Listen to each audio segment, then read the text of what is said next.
Başım basan kim sanki? Bana eşek. Aman da Ramar. Geçin olmasın. Ama siz nasıl kimsin sen hakim sen nasıl? Onu çok güzel. Yoksa. Kim güzel.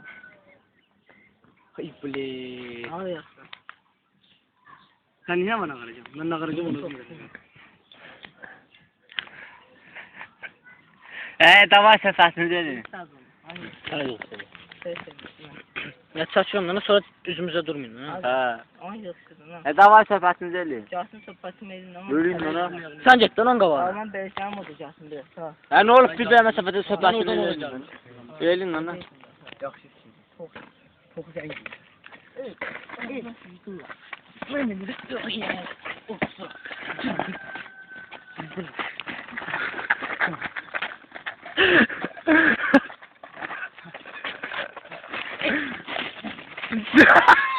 Abi. Hayır, şuna çok kötü. Kaçın lan. Ya.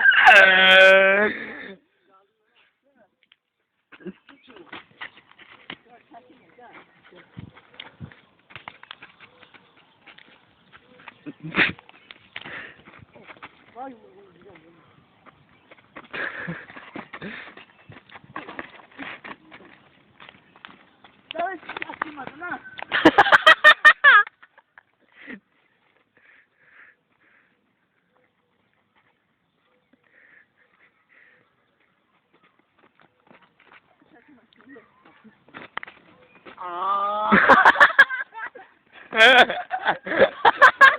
Gel dana. Gel dana. Gel dana gel. Gel. Beyaz. Hemen korkma ne? Arda sıçak Gel al. dana götürün taşla. Şeytanı sıçak. Evet tutma çıktı bak. Gel. Sen bana yakma gelsin lan afak. Korkla bu. Ya afak yakma gelsin. Korkla bu. Eğer emek şimdi demiş iyi kokur. Ham diyeceği onun ayakına geldi. Ha.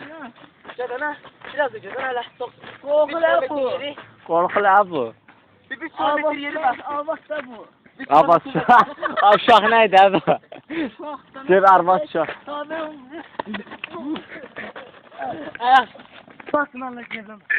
Ne yerlersem boşsun. Buradan buradan. Öyle akıra. Tamam mı?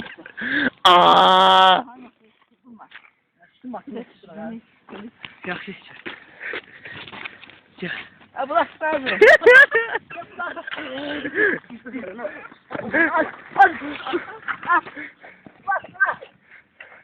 Bırak. Etmez kaçtın ha. Bırak.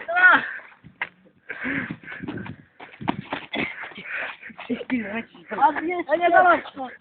Şöyle ama böyle.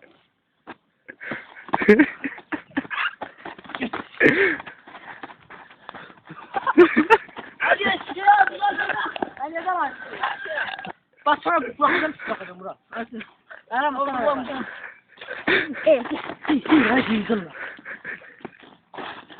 Açın ola. Kaçma işte. Bana bakmak sırası yoktu. Çok. Sen ölecek. Ana. Hemen ne geziyorsun? Deme.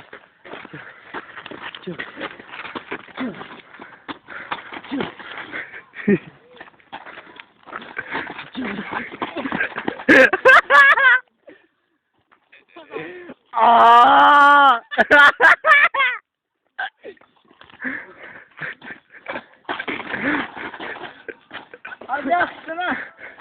Sen bunu yapacaksın. Ne yapacağız söyleyeyim. Ne oldu? Bayılma saçlarını kalkacak. Mesaj yana karaf kaçak.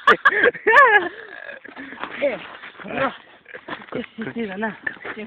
Beni sen. Hadi Hafif sağ ol. hafif. Dur.